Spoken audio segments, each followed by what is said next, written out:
Okay, we got one here in San Antonio, Texas. It's actually a new construction. Um, Found this one. It's in 8701 Key Windy Way in San Antonio, Texas. So let's have a look at this one. Okay, so we're just gonna just paste this in here so we don't forget the address.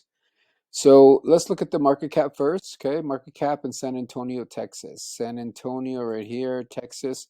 This is going to be could be actually be a B class because it's actually new construction. So I'd go with maybe B. So let's go with 6. If it's stable, use 6. Well, it's brand new, so I'm pretty sure we can stabilize that. So we're going to put 6 there as the cap, right? It's actually a duplex. It's 2 units, 3-bedroom units. Okay, so let's go back to listing. 465. So we're going to come here. 465, 65,000 US dollars. Yes. Yes. 465 US dollars. Down payment, we're going to go 20%.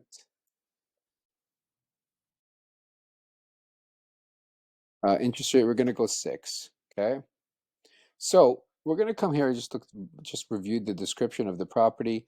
It's new construction, higher energy efficient, foam insulated duplex, and available at the end of December of this year. Okay, current market rate is 1,700 to 1,800 per unit. So and each unit features 3 bedrooms, 2.5 baths. Okay, so we're 3 bedrooms, so it's going to be 3, 2, and this is going to be we're going to put 1850, 1850, and there we go. Okay, so we're going to put a 3% vacancy in there. We're gonna hit enter. So right now we haven't put any expenses other than the 5% maintenance fee that's always in there, but we're cash flowing at 14%. So what I'm gonna do is we're gonna scroll down here. Good thing about realtor.com, not .ca, they don't provide this information, but they do provide taxes and insurance. So what we're doing is we are gonna put that. So here we have here.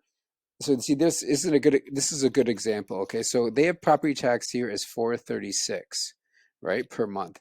But according to our calculations on the basic rule of thumb, a 1% tax on this particular price brings in 388. So if we put 388 here, we don't even know which one's right, but we're going to go with the 436 just because they think it's most common. Okay, so I can put 436 in here, and I can take the home insurance and put that in here too.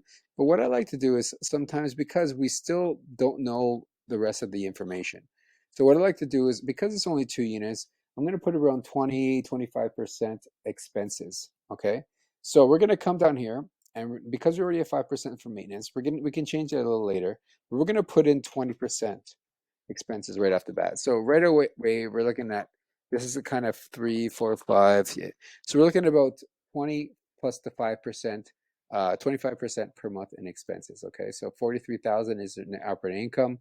Expenses 11,000, and this is our net operating. So we're cash flowing 5 a year. Okay, so let's move over to our maximizer so we can raise the rents. I mean, we're talking about a brand new construction. We might be able to raise the rents in a year's time, but we're not going to do that right now. Laundry, I believe there's laundry facilities in the unit. From what I understand, I think I could have sworn I read that somewhere. But that's okay. So what we'll do is we're not going to charge that for that. It's 2 units. The likelihood of a dog in each one, unlikely. Okay, so we're going to leave that all blank. Tenants pay utility. Yes, we're going to have tenants pay utilities.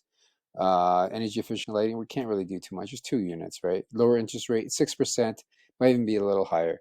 So we're going to leave that. How about increased down payment? Okay, so we are at 20%. So what we're doing is we are going to increase. Remember, our cash flow is only 5,000 a year. It's not very much. But we are going to increase that, let's say, to 30%, and we're at 8,000 now. Okay, how about self-maintenance?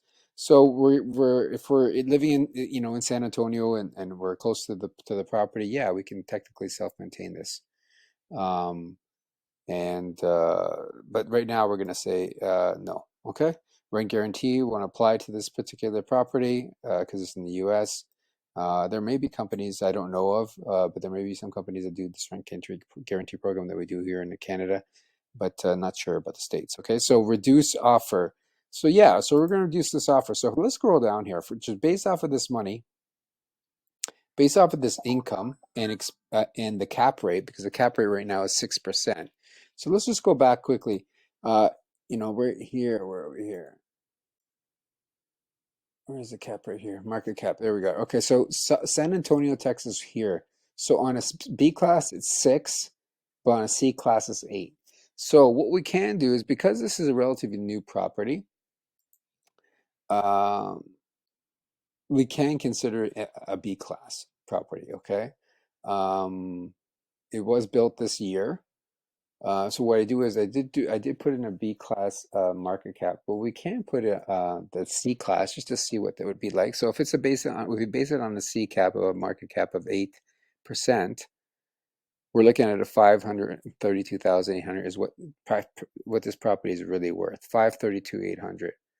So we're getting it at actually a lower price, so it's actually pretty good, right? So if we put it in the 6 cap, and we look down here and we go, okay, it's still worth 532,800, but it's have a 6 cap. So, and this is the income that we can potentially get.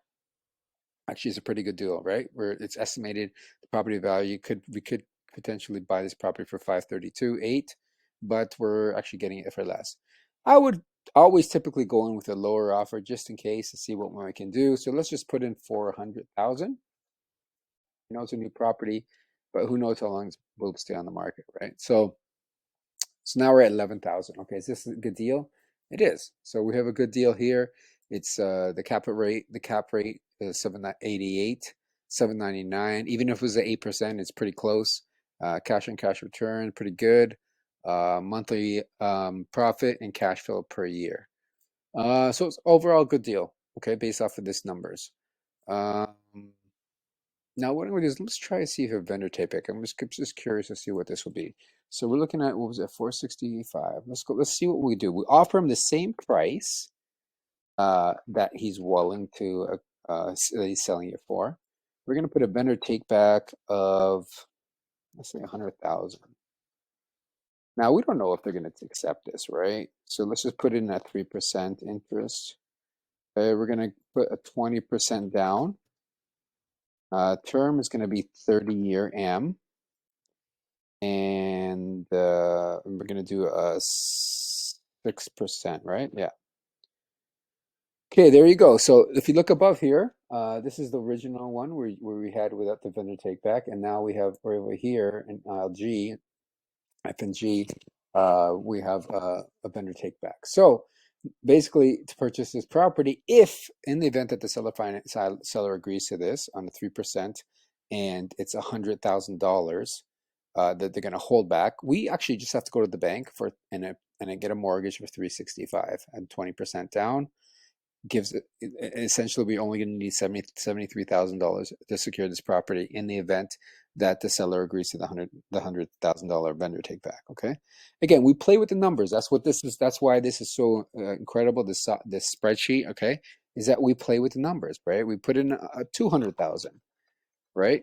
And we see, okay, is that something that's beneficial, right? I mean, didn't make too much of a difference in terms of the cash flow. Let's see.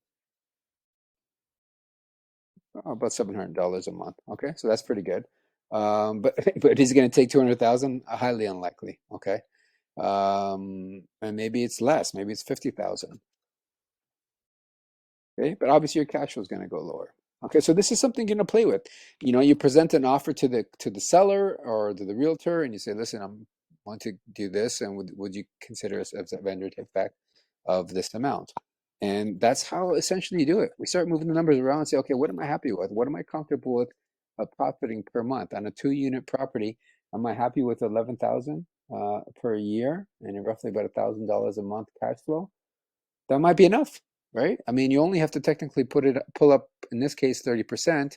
You have to put up about 120. But if we went the vendor take back route, you only have to put up 73 in the event that they agree to this. Okay.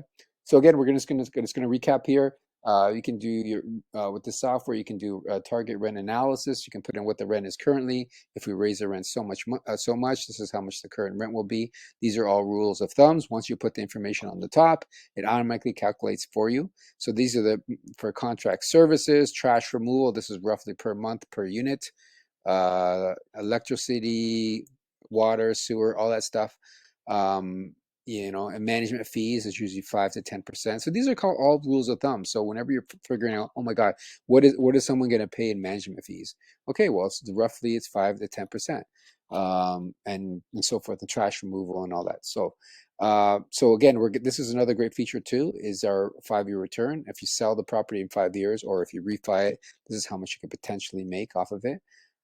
So it's really cool, this particular piece of software, spreadsheet, whatever you want to call it. And you can kind of manipulate the numbers and see where it is. Depending on the particular property, we just add the information in the blue areas, and it gives us some numbers to play with. Okay. So yeah, let everybody know if you have other investor friends or other people that are thinking about purchasing investment properties, please spread the word about this software program or spreadsheet.